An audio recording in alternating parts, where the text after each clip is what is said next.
நமஸ்காரம். நான் இன்றைக்கி ஒரு கூழ் வத்தல் பண்ண போகிறேன். அன்றைக்கி ஒரு வீடியோ போட்டிருக்கேன். இப்போ வெறும் ஆவியில் வேக வைக்கிற வத்தல், ஆவி வத்தல்னு பேர். அதுக்கு என்னென்ன சாமான் வேணும்னு காமிக்கிறேன், வாங்க பார்க்கலாம். வெறும் அரிசியை பச்சரிசியை ஈரத்துணியில் நல்லா தொடச்சிட்டு 4 டம்ளர் அரிசிக்கு 1 டம்ளர் ஜவ்வரிசி போட்டு மிஷினில் கொடுத்து நைஸாக அரைச்சி வச்சுட்டுருக்கேன். இதுக்கு பச்சை மிளகாய் வச்சுருக்கேன். இது இந்த டம்ளரில் 2 டம்ளர் மாவு எடுத்துட்டுருக்கேன். அதனால் 7 பச்சை மிளகாய் வச்சுருக்கேன். உப்பு, பெருங்காயம், எலுமிச்சம்பழம் கொஞ்சோண்டு வச்சுட்டுருக்கேன் ஜூஸ் பண்ணிக்கிறதுக்கு. தண்ணி எடுத்து வச்சுட்டுருக்கேன். பச்சை மிளகாய், உப்பு, பெருங்காயம் நல்லா மிக்சியில் நைஸாக அரைச்சிட்டு வடிகட்டி எடுத்து வச்சுட்டுருக்கேன் ஜலம். இது எலுமிச்சம்பழம், புளிப்புக்கோசரம் ஒரு எலுமிச்சம்பழம் புழிஞ்சு வச்சுருக்கேன். மாவு 2.5 டம்ளர் மாவு. இதுக்கு 5 டம்ளர் தண்ணி வச்சுட்டுருக்கேன். இப்போ எப்படி பண்ணலாங்கிறத காமிக்கிறேன் வாங்க. 5 டம்ளர் தண்ணி நல்லா கொதிச்சுட்டுருக்கு. இதில் ஒரே ஒரு ஸ்பூன் எண்ணெய் விட்றேன். மாவு ஒட்டாமல் வரும். இந்த பச்சை மிளகாய், உப்பு அரைச்ச விழுதையும் இதில் கொட்டிடுறேன். தண்ணியை ஒரே ஒரு கொதி வரட்டும். ஆஃப் பண்ணிவிட்டு எலுமிச்சம்பழத்தை பிழிஞ்சிட்டு அதுக்கப்புறம் மாவுக்கு கொஞ்சம் கொஞ்சமாக கொட்டி கலக்கணும் மாவை. ஜலம் நல்லா கொதிச்சுட்டு கேஸ் அணைச்சிடுறேன். கொஞ்சம் தண்ணியை எடுத்து வச்சுக்கலாம், வேணும்னா ஊற்றிக்கலாம். நம்ம ஒரு அரிசி தண்ணி நிறைய இழுக்கும், ஒன்று இழுக்காது. அதனால் கொஞ்சம் ஜலம் தண்ணியாக எடுத்து வச்சுக்கிறேன்.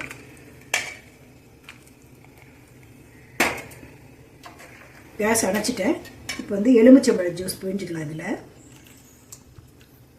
எலுமிச்சம்பழம் வேண்டாங்க, பிடிச்ச மோர் இருந்தால் கூட கொஞ்சம் குத்திக்கலாம், வெள்ளையாக வரும் உங்களுக்கு வெத்தல். இப்போ இந்த மாவை போட்டு கலந்துக்கலாம். மாவை கொஞ்சம் கொஞ்சமாக போட்டு கலந்துக்கலாம். மாவை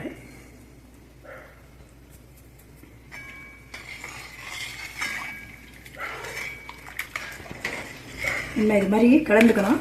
கொஞ்சம் ஆறுனதுக்கு அப்புறம் கூட நீங்கள் நல்லா கையில் போட்டு கலந்துட்டு அப்புறம் அச்சில் போட்டு அதை பிழியலாம். இது கொஞ்சம் ஆறட்டும். தண்ணி கொதிக்க வச்சுருக்கேன் இட்லி பாத்திரத்தில். இந்த ஓம்புடி அச்சில் தான் பிழிய போகிறேன். கொஞ்சோண்டு உரலுக்கு எண்ணெய் தொடச்சி வச்சுட்டு கை தண்ணியில் நினச்சிட்டு இப்படி உருட்டிங்கன்னா நல்லா வரும். இதில் போட்டு பிழிய வேண்டியதான். பிழிஞ்சு காமிங்க.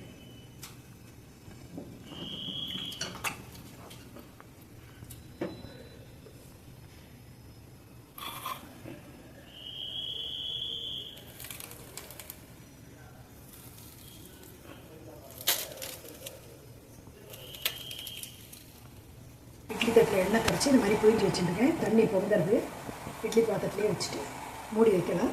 10 நிமிஷம் 15 நிமிஷத்தில் வெந்துடும். அப்புறம் எடுத்து உடத்துக்கலாம். ஆவியில் வெந்தது இந்த மாதிரி எடுத்து வச்சுக்கேன் பாருங்க. இப்படி தான் இருக்கும். இது நேராக வேணாலும் உடத்துக்கலாம். ஃபேன் அடியில் வெயில் இருந்ததுன்னா வெயிலே ஒரு 4 காய்ச்சல் போட்டுட்டு அப்புறம் எடுத்து டப்பியில் ஸ்டோர் பண்ணிக்கலாம். இது வளரட்டும். அதுக்கப்புறம் உங்களுக்கு பொரிச்சுக்காங்க. நம்ம பண்ணின ஆவி வத்தல் 4-5 நாள் வெயிலில் வச்சுருந்தேன், காஞ்சிருக்கு. இப்போ அதை உங்களுக்கு பொரிச்சு காமிக்கிறேன்.